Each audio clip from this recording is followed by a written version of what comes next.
tem um pessoal lá dos Estados Unidos, tem um pessoal bacana já, Cacá. Vamos lá. Os alunos todos já entraram já? Nós já podemos Ainda começar a não, aula? porque tem um Tá. pessoal que eles não conseguem entrar neste horário. Aí a aula está sendo gravada e vai para o grupo para ver Tá. depois, tá bom? Entendi. Ok, Você sem problema. tem 24 minutos para falar o que você tem no coração. Caso você queira falar mais, aí a gente abre outro link, envia para o grupo, o pessoal entra depois dos 40 minutos, porque senão o Zoom não se permite. Ok. Tá bom? Tá bom, sem problema nenhum. Então estava tentando fazer aqui, mas eu estou achando que... acho que agora deu. Agora abriu. Deu? Agora abriu. Sim. Ok. Agora deu aqui. Tá. Agora deixa eu só abrir essa tela aqui, que eu vou ver todos vocês ao mesmo tempo. Aqui, ok. Legal. Agora sim. Agora eu consigo ver quem está na sala. Fica melhor assim. O pessoal vai ficar fechados mesmo, né? Deixa eu ver se eu consigo ligar minha câmera aqui. Aí vocês vão estar me vendo. E eu vendo. Isso, agora sim. Agora ficou legal. Agora eu consigo manusear. Vocês estão me ouvindo bem? Está me ouvindo bem, Ana? Perfeitamente. Então tá. Estão me vendo também, né, pessoal? Então agora eu consegui, através do meu telefone, eu consegui organizar o meu dispositivo aqui e posso começar. Ana, não tem problema, a gente pode falar um tempo, se o pessoal tiver à disposição, a gente retorna à sala novamente, né, para poder dar continuidade à nossa aula, ok? Me fala um Fechou. pouquinho sobre a escola, o objetivo da escola, me fala um pouquinho aí do trabalho de vocês, para eu Então, entender bem qual é a estrutura, qual é a proposta, qual é o objetivo da escola. o objetivo da escola, Cacá, é levar a palavra, né, à volta de Cristo. Essa escola, Deus colocou no nosso coração, está ensinando às pessoas o chamado de ser um profeta e o chamado de ser um balterquiá, o toque do chofar. Né? Você sabe que eu sou, né, uma adoradora do chofar e Deus tem bradado em nossos corações para pregar essa palavra, porque Jesus está voltando e nós precisamos de ministrar na vida das pessoas qual é o chamado dela. Muitas pessoas é profeta, mas não é balterquia. E muitas pessoas é balterquia e não é profeta.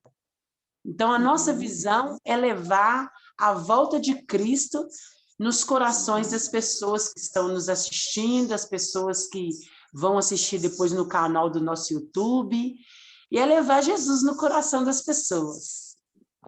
Ok, legal. Deve estar aparecendo essa tela aqui, porque eu estou usando o meu... O pessoal que está assistindo... eu vou ter que inverter. Puxa vida, era isso que eu estava tentando fazer. Não, Cacá. Aqui, tá tranquilo, senhor. Sua tela que está aparecendo para mim aqui, que eu estou filmando, né, gravando, é a tela mesmo sua ao vivo, ok? Tá, mas assim, é porque eu estou com 2 dispositivos abertos, Eu né? vi. Eu vi que você tem 2 dispositivos e eu só acionei o dispositivo que eu estou te vendo aqui. Então tá. Porque a outra tem a foto, eu e meus filhos, né? Exatamente. Mas e o áudio? O áudio da Tá câmera tudo normal. não é o mesmo? Tá Normal. Vamos lá, então. Pode mandar ver aí, tá normal. Completando o que minha esposa estava falando, Cacá, o que acontece? O nosso intuito maior é o que eu estava falando com os alunos. Nós iniciamos a escola com o intuito também de ajudar a alavancar o nosso projeto social. Você sabe que a gente tem sido uma ponte, né? Uma ponte entre famílias que é codependente e entre os dependentes. Fazemos algumas assessorias sociais e assistenciais, que é o Banho Solidário, que nós estamos iniciando esse projeto bacana, e também a distribuição de alimentos que nós fazemos ali dentro da Cracolândia.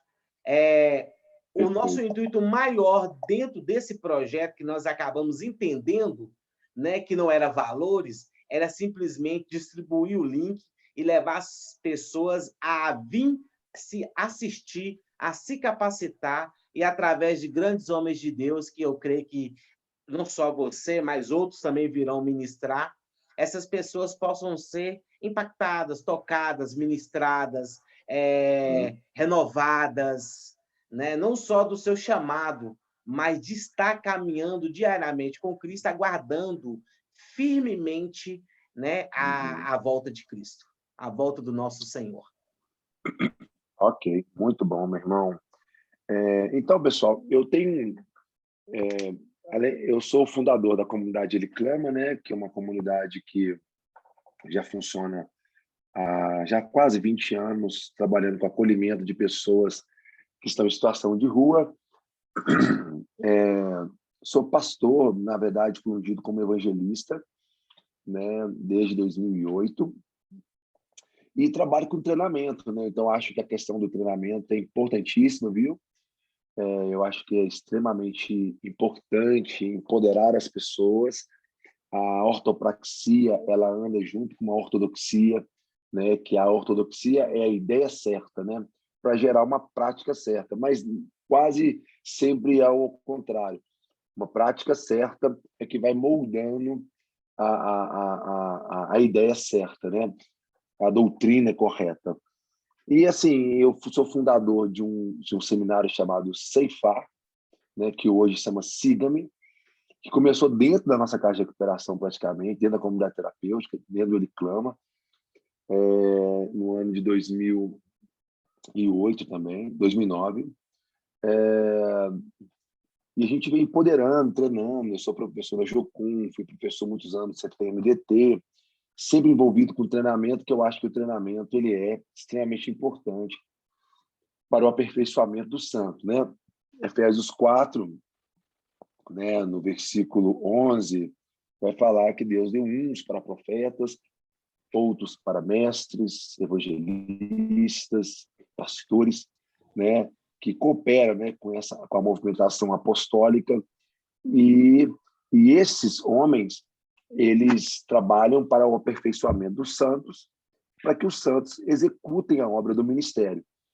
Então, é muito importante a gente entender a ordem bíblica, né? Como é que Deus ele criou um mecanismo de empoderamento daquelas pessoas que se voluntariavam a caminhar e a trabalhar pelo reino, né? Então, é muito importante a gente entender como a Bíblia nos ensina, como Jesus ele funcionou, ele trabalhou para empoderar, porque a grande maioria das pessoas não entendem. Eu tenho trabalhado com aconselhamento, com mentoreamento, com discipulado de pessoas há muitos anos, e uma coisa que é muito comum é que as pessoas têm uma visão muito equivocada do discipulado, né? Tem uma visão muito, muito equivocada mesmo do discipulado, e não entendem a real motivação de Jesus quando ele estabeleceu o discipulado como a sua pedagogia, né, para formar pessoas capacitadas a servir ao próximo, né? O trabalho, né, por exemplo, de acolhimento, de abordagem em pessoas em situação de rua é um serviço que você pode fazer ele de várias formas. Você pode fazer de uma forma técnica apenas, ou você pode fazer de uma forma sacerdotal. Você pode ser um profissional da saúde, um profissional da área da assistência, da psicologia, e simplesmente faz uma abordagem, né, para aquelas pessoas que estão nas ruas. Ou você pode ser um sacerdote, uma pessoa que realmente entende o propósito da vida daquela pessoa e atua como sacerdote. Inclusive, você pode até atuar como sacerdote sendo um profissional também, né? Tipo assim, que também é uma coisa muito interessante, que já é um nível de complexidade um pouco maior dessa aula. Mas eu gostaria de desafiar vocês a pensar um pouquinho sobre esse ato, essa ideia do porquê Deus me chamou, como eu posso ser capacitado para executar plenamente o que Ele me deu para fazer, né? Qual é a dinâmica que eu vou ter que me submeter para que eu esteja, de fato, dentro dessa ativação, dentro desse ambiente de aperfeiçoamento e desenvolvimento? Então, são perguntas que eu venho fazendo ao longo desses 20 anos e venho procurando respostas para elas, entendeu? E eu queria dar uma aula introdutória para vocês, uma aula que eu gosto muito, que é desmistificar o discipulado. Onde aqui é uma escola que está focada, né, nesse ministério, que tem tido a coragem de andar pelas ruas de Belo Horizonte, de abordar pessoas, de amar pessoas, de conhecer a história dessas pessoas, de se envolver, né, com os problemas dessas pessoas. Eu acho muito, muito rico mesmo. Eu valorizo muito essas iniciativas, porque é nesses lugares que nascem os verdadeiros discípulos, pessoas que realmente estão dispostas a amar a qualquer custo, né? Então, eu gostaria de saber sua Bíblia comigo em Lucas 9, a partir do versículo 57.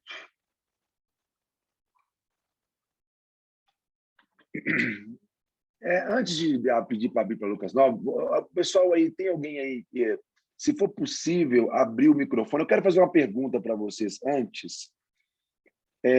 Todo mundo fala que nós devemos fazer discípulos, certo? Mas a pergunta que eu faço para vocês nessa aula é: aonde está escrito na Bíblia que nós devemos fazer discípulos? Aonde está escrito na Bíblia? Todo mundo fala que tem que fazer discípulo, mas eu gostaria que algum de vocês aí, nesse momento, abrisse aí uma Bíblia, procurasse e me mostrasse na Bíblia aonde Jesus mandou fazer discípulo. Todo mundo fala que tem que fazer discípulo, mas aonde está escrito isso? Será que eu vou dar para vocês aí um minutinho para vocês procurarem aí e alguém me trazer aqui aonde está escrito na Bíblia que nós devemos fazer discípulo? Vamos lá? Se alguém sabe de cor, se alguém sabe alguma referência, pode falar aí.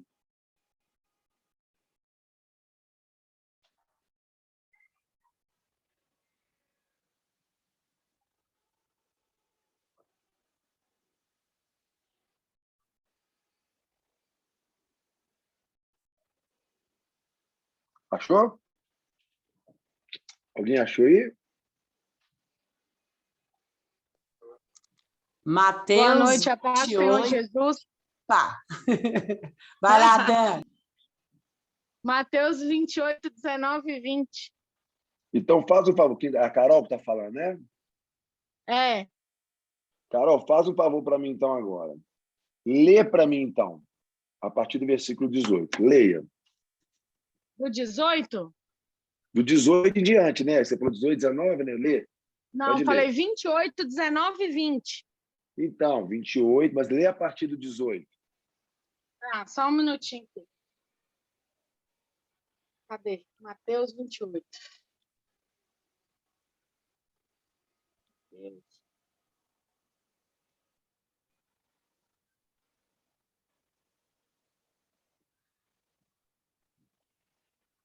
E chegando-se Jesus, falou-lhes dizendo: É-me dado todo o poder no céu e na terra. Portanto, ide, fazeis discípulos de todas as nações, batizando-os em nome do Pai e do Filho e do Espírito Santo, ensinando-os a guardar todas as coisas que eu vos tenho mandado. E eis que eu estou convosco todos os dias até a consumação dos séculos. Amém.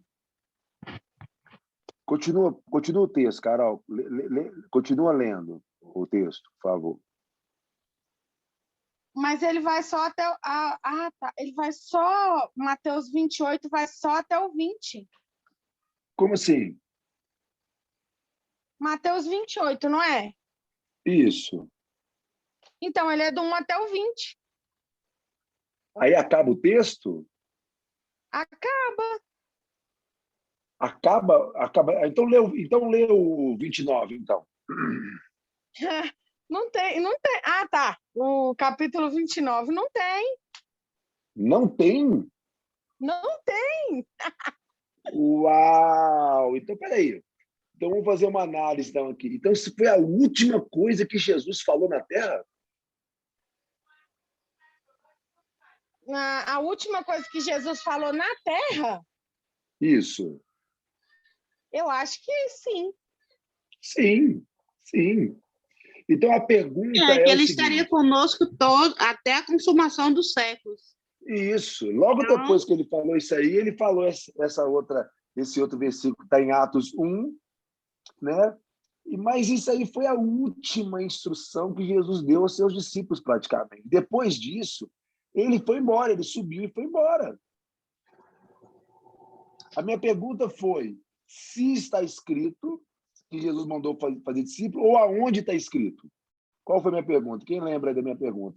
Se está escrito ou aonde está escrito? Está escrito. Não, eu falei aonde está escrito. Depois está gravado, vocês vão assistir depois. Eu perguntei aonde está escrito. Por quê? Aonde está escrito muda muita coisa? Tem algum outro momento da Bíblia que Jesus mandou fazer discípulo, a não ser esse momento? Não. Não, não tem. Então, olha só que interessante. Essa foi a primeira coisa que Jesus falou para os discípulos, ou foi a última coisa que ele falou para os discípulos? Foi a última coisa que ele falou para os discípulos, certo? Então, olha só que interessante. Foi a última coisa que Jesus falou para os discípulos. E o que ele disse para eles? Ide, façam discípulos de todas as nações, batizando-os em nome do Pai, do Filho e do Espírito Santo, e ensinando-os tudo o que eu vos tenho ensinado. A primeira lição que a gente tira disso que eu estou ensinando para vocês é o seguinte: Jesus não quer que você ensine para as pessoas o que você quer ensinar. Ele quer que você ensine para as pessoas o que ele te ensinou. Mas antes de você ensinar, você tem que aprender. E a questão é, será que nós realmente já aprendemos o suficiente de Jesus para poder ensinar? Muitas vezes, nós ensinamos aquilo que nós queremos ensinar. Por exemplo, tem um livro profético muito interessante de um autor chamado Rick Joyner. É um profeta que eu gosto muito, é uma pessoa assim que tem uma coerência profética muito grande. E um dos livros dele, ele fala uma coisa muito interessante. Ele diz assim: se eu saio de casa e eu deixo a minha mulher com meu melhor amigo, e quando eu volto, minha mulher está grávida, e quando meu filho nasce, tem a cara do meu melhor amigo, ele pergunta, o que aconteceu? Ele vai falar assim: o meu melhor amigo se relacionou ou me traiu com a minha noiva, com a minha esposa, né? Aí a pergunta é, com quem seus discípulos parecem? Com quem que os discípulos dos pastores, dos apóstolos têm parecido? Com Jesus ou com os pastores? Ou com você? Porque se parece com a gente, se os meus discípulos parecem comigo, eu estou usando a noiva de Jesus para fazer filhos meus, não filhos de Jesus. Entendeu isso? Por isso que Jesus ele nunca autorizou os seus discípulos a fazer discípulos de si mesmo. Eles faziam discípulos de Jesus, e Jesus só autorizou eles fazerem discípulos depois que Jesus estava completamente consciente que eles tinham entendido a grande missão de Jesus. Por quê? A outra pergunta que eu gostaria que alguém, se vocês pudessem abrir o áudio de vocês e responder, é a seguinte: Jesus, ele disse para os seus discípulos fazer discípulos. A pergunta é, ele já tinha morrido? Sim ou não? Sim. Sim. Obrigado, Carol. Ele já tinha andado 3 anos com seus discípulos? Sim. Sim. Agora, a pergunta é a seguinte: faz diferença esse texto de Mateus 28, se ele é o texto final, se ele é a última coisa que Jesus fala no livro de Mateus, você acha que faz diferença ele estar depois que Jesus morreu, ou seria a mesma coisa se Jesus tivesse falado isso antes da sua morte? Você acha que existe uma diferença, o impacto dessa palavra, ela é maior? Ou para você acha que é indiferente? Você tem que fazer discípulo mesmo, não importa o tempo, não importa a hora, nós temos que fazer discípulos. Pensa comigo nisso aí. São Beto, Cacá. Acho que faz toda a diferença, né? Faz toda a diferença depois da ressurreição dele, né? Porque ele venceu a morte, né? Então, o ensinamento dele tem toda uma força maior porque ele venceu a morte. Então, tem uma grande diferença ser depois da morte dele. Sim, José, tem uma grande diferença e mais interessante, né? Ele não só venceu a morte, como ele se apresentou a Pedro após a sua ressurreição, né? E Pedro também percebeu que a morte não tinha poder sobre o amor, né? Que o verdadeiro amor ele lança fora todo medo. Pedro estava aterrorizado, com medo, porque o seu mestre foi crucificado. Pedro, ele é um cara completamente diferente depois da crucificação e da ressurreição de Jesus? Sim. O nível de revelação que Pedro teve depois que Jesus ressuscita é um outro nível, entendeu? Então, Pedro, nesse momento, pessoal, quando cair, eu vou continuar falando, na hora que cair, a gente entra de novo no mesmo... Ô, Ana, não sei se você sabe, pode ser o mesmo link, viu, Ana? Não precisa mandar outro link, não, tá?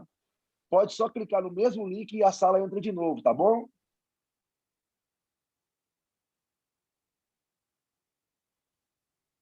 Beleza. Ana, o Zoom é o seguinte, você entra na mesma sala, não precisa fazer outro link, não. É só o pessoal clicar e entrar de novo. Tá Beleza. bom? Tá bom. Então, olha só. Pedro é uma pessoa completamente diferente. Né? E Jesus pergunta para ele, você me ama, Pedro? Ele falou assim, ele tem aquela engasgada. Em outras palavras, Jesus estava perguntando para Pedro, Pedro, você está disposto a fazer por mim o que eu fiz por você? E como se Pedro perguntasse assim, mas Senhor, o que você fez por mim foi se entregar como um cordeiro para o matadouro.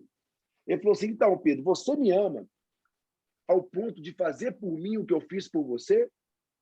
Aí Pedro falou, sim, Senhor. Ele falou assim, então, Pedro, apacenta as minhas ovelhas.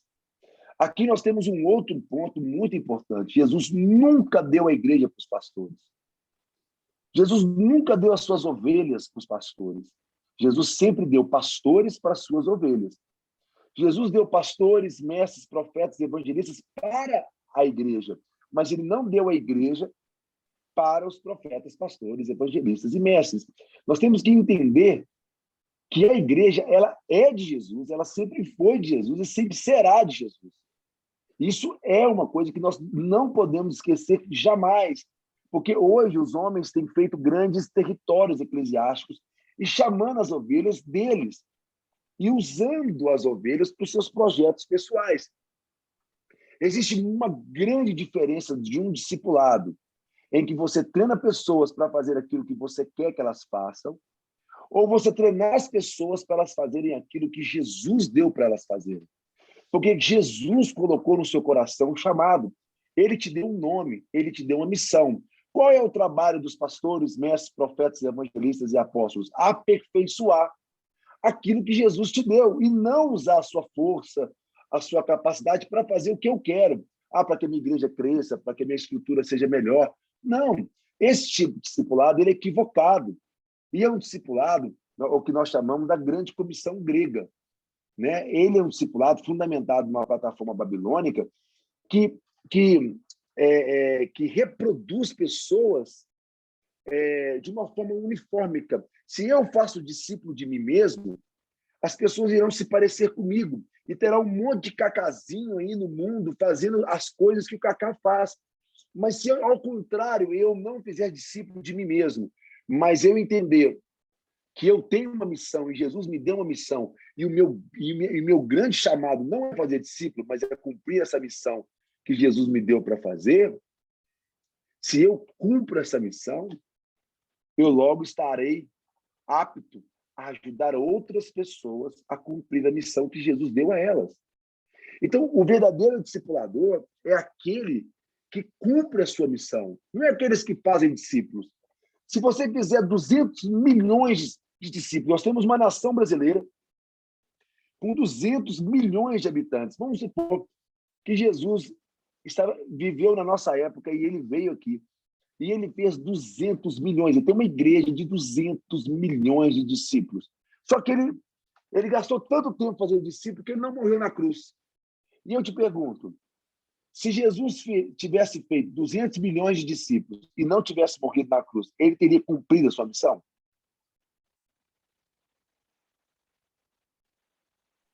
Não, não. Não. Muito bem respondido, José. E se ele morreu na cruz, cumprindo tudo que o Pai mandou ele fazer e não tivesse feito discípulo, ele teria cumprido a sua missão?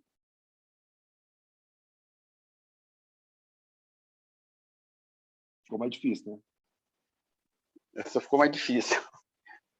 Mas eu acho também que ele é complementar. Ele tinha que fazer parte do discípulo, ele tinha que fazer porque ele diz na palavra dele que todos os discípulos, ele orava para todos os discípulos depois dos discípulos ali, ou seja, ele estaria orando para a sequência, né, do discipulado dele, né? Sim, mas é incrível. Mas a palavra diz que a missão de Jesus, a grande missão que foi dada a ele, foi se entregar em troca de muitos. Então, enfim, se ele tivesse morrido na cruz e não tivesse feito discípulo, ele teria cumprido a sua missão. O problema seria essa sua missão, ela daria continuidade. Entendeu? Porque o discipulado foi a forma que Jesus desenvolveu de estender a missão, a grande missão que ele fez, né, que foi a grande obra da cruz, dar continuidade para as próximas gerações. Então, é muito importante a gente entender isso. Por quê? Porque cumprir a sua missão